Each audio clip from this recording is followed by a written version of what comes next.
legend of Bagger Vance could be a Philly DC possibility, as one team's trash could be a Midnight Green Squad's treasure.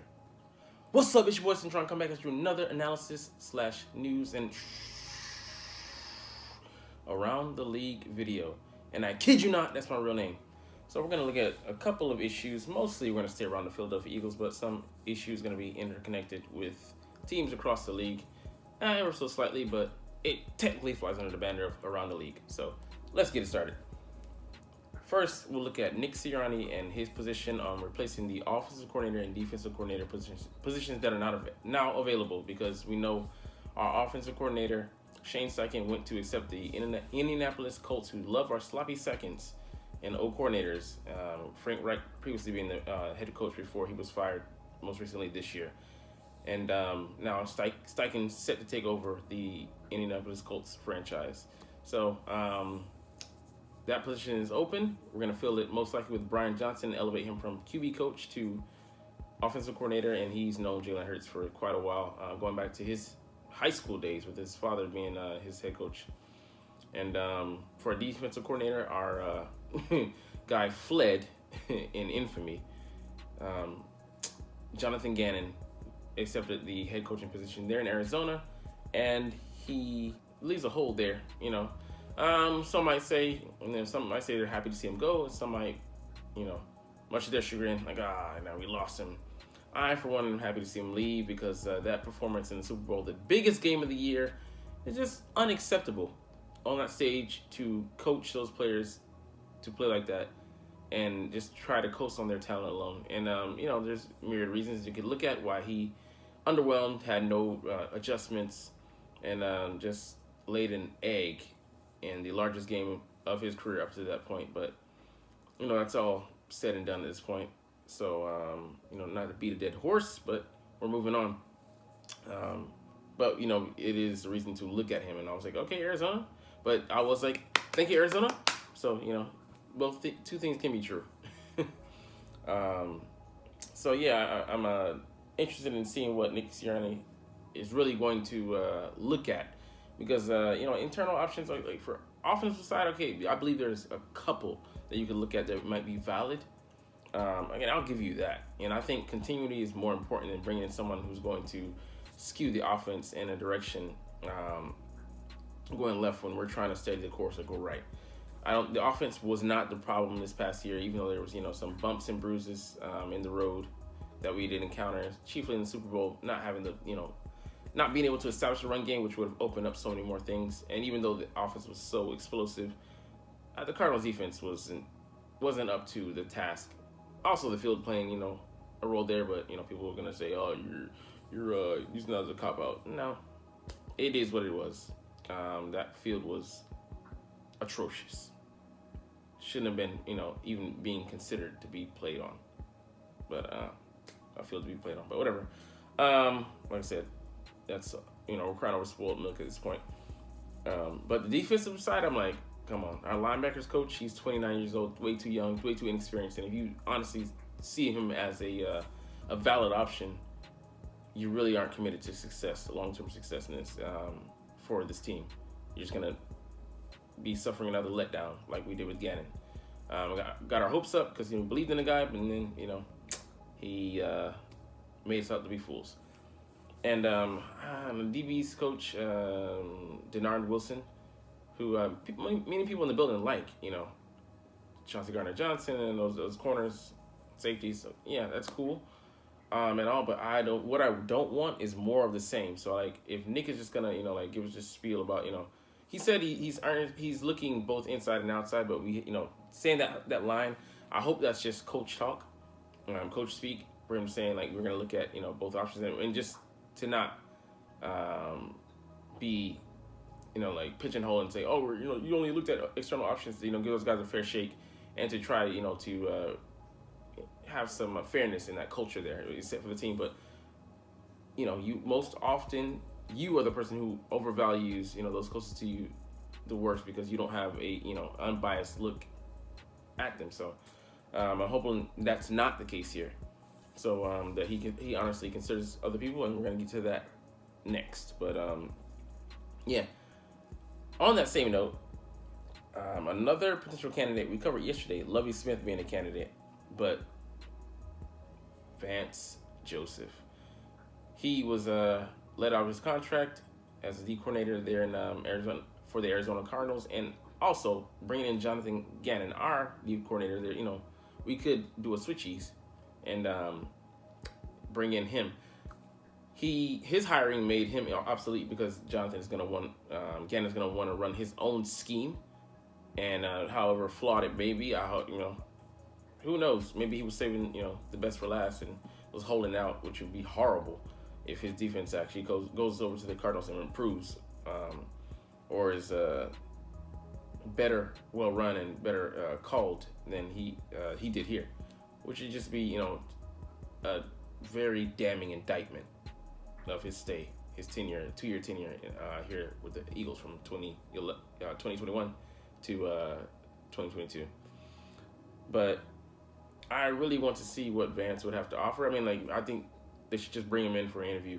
Yes, he did run a 3-4 defense. I don't think he would be given the leeway, or be looking to switch given the pieces that we have on defense here.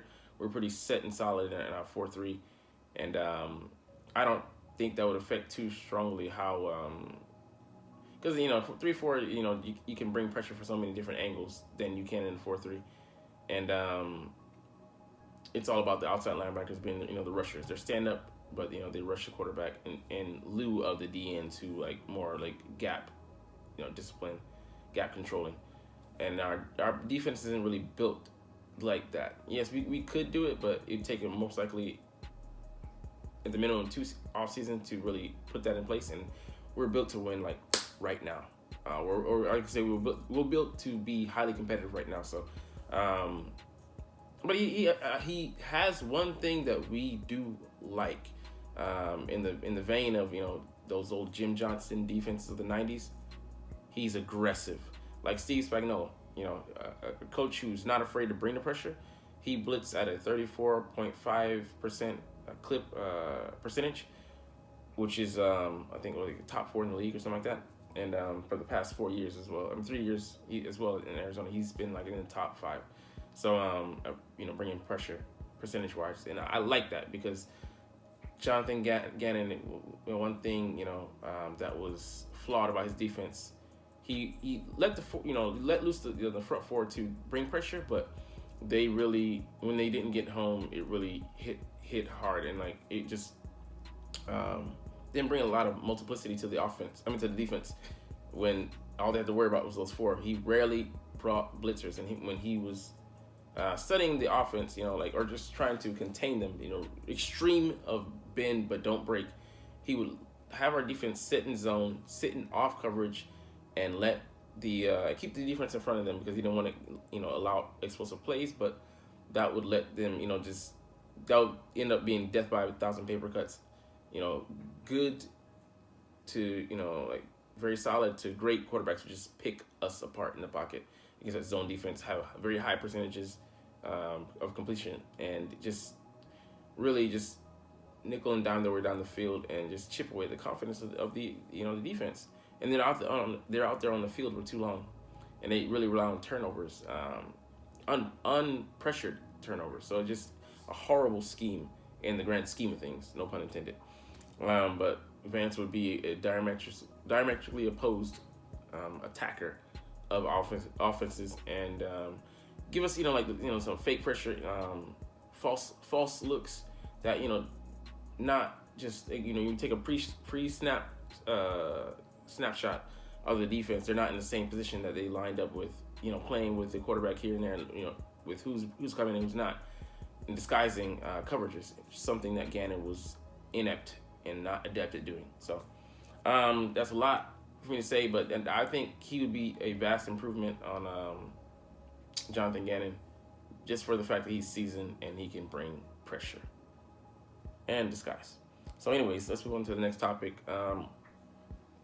Receiver, punt returner, kick returner as well, I think Turpin for the Dallas Cowboys says he is looking to make Dallas use him on offense, which I think is laughable because if he's a guy that you're looking to for explosive plays, he's small, yes, he's fast, but can he handle like an uptake of attention, receptions being brought his way? And I don't think it'll take away from his punt return, kick return duties, but why would you want to have a threat like that taken away? I would say maybe fourth option in the picking order, but if he's your number 3, I don't think he gets the job done over the course of a season. And it just speaks to the dearth of talent there, which makes it look so dumb for trading away Amari Cooper when he's still like a top 15 receiver in the league, and it just hurt that Dallas offense. But hey, Jerry Jones, do what the fuck you do, man. If it's the Philadelphia Eagles game and the Dallas Cowboys losing out, I'm for it. 7 days, 24/7. So, but anyways, I thought that was funny. Next topic: Arizona coach Jonathan Gannon says he wants to build around an elite Kyler Murray. I'm glad this guy's out of here, but I don't. He's got to bring in an offensive mind. He's a defensive-minded head coach, and Kyler's coming off an ACL tear late in the season in December, and there's no guarantee for him to even start at the beginning of the year or maybe until the middle of the year, and that just brings about chaos because he's already hasn't been pegged as the most studious guy to be steeped in his playbook, and so much so they had a clause in his contract which got due to social media pressure got taken out. But I mean, if you can't be trusted, and he has kind of a prince attitude around the facility and such, and that kind of that reputation amongst players when they were speaking anonymously about him. So he has no choice but to say that the guy is on a contract for $230.5 million, a quarter of $1 billion. So I mean, you gotta placate him, and play to him. So he's not going anywhere. He might outlast you as a coach. So you're kind of you're married to that situation, so to speak. And hey, good luck. I don't give get Gannon the fuck out of here. And now he's become someone else's problem and headache, and he's dealing with another headache problem. No sympathy here. All right. Another thing, this is another thing just to make Jalen Hurts just shine even brighter if he couldn't already. He's already a superstar, Nova. He wants to maybe explode and go supernova. Jalen Hurts could bet on himself and play out his rookie deal. I mean, this is both has a positive side and a negative side. Positive being that we would save so much this year and not going in on his contract, and really push the cap savings to 2025 when he'd get a new deal in 2024, and then the real cap hit wouldn't kick in until 2025. But also the contract will most likely be more expensive, and that price range. Who knows what could happen this season? Most likely with the Buffalo quarterback getting extended, Josh Allen, as well as Lamar Jackson and a myriad of other quarterbacks like Joe Burrow probably as well. That might set the market to astronomical numbers. So I think it would actually be smart for him to get paid this season and then just take your lumps, because I mean being set versus paying more in the long run. I think the savings now would benefit us far greater than just putting it off. So but I just love that.